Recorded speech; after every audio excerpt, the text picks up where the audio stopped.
parking lots, tiny single-engine landing strips on chicken farms, icy banks near the edges of cliffs, places no one would even consider touching down for reasons he can't quite understand.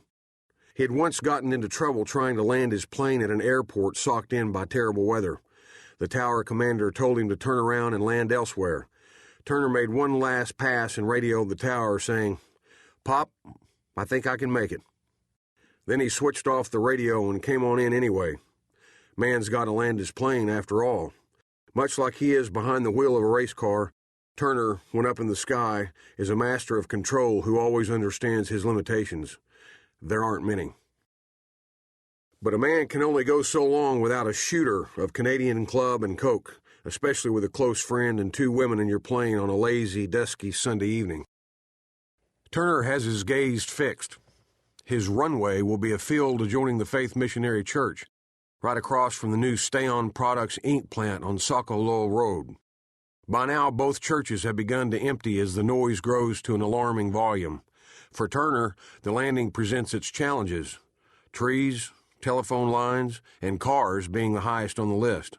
The Aero Commander swoops in as nearby churchgoers scatter for cover, and the plane makes several low passes, buzzing the crowd from 100 feet in the air before coming in for a bumpy landing, cradled finally in the grass.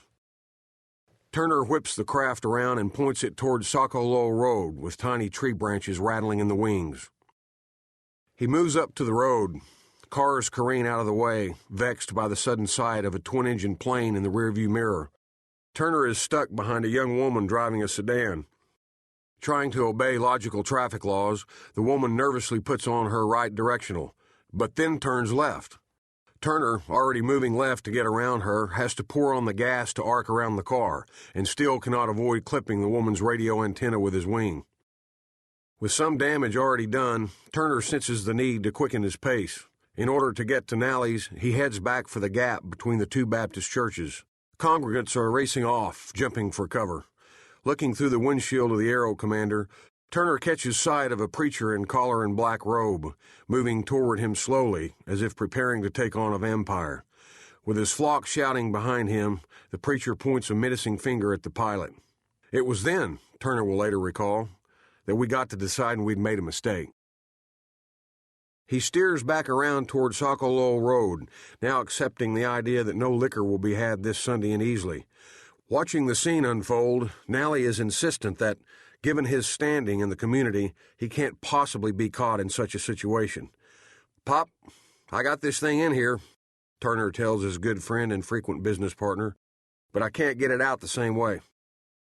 Heading for the highway, he impulsively gives the craft a bit of gas, getting up to flying speed and taking the wheels off the ground. That way he can jerk the plane all the way into the air at the next convenient location. Cars continue to surrender the right-of-way, but Turner is forced to hedge-hop the ones that don't. Up ahead, a deputy sheriff for the Easley Police Department has moved onto the road. Turner bounds over the lawman who, later on, will tell federal aviation officials, "I was driving along minding my own business, and I looked up and here comes a goddamn airplane." But for Turner, the real problem lies ahead.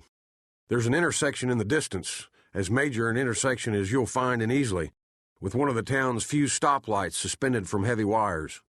Turner's dilemma is the design of his craft. The Aero Commander's third wheel sits out in front. Its tail is raised tall above the body of the plane. So he raises his wheels up a touch more. At this angle, the tail drops down, just enough to let him below the wire, as if he's playing some odd game of aviation limbo. He clears it by inches, the traffic lights swaying in his wake. And as Turner's close friend Charlie Williamson will later relate, "I'm pretty sure he didn't run that red light."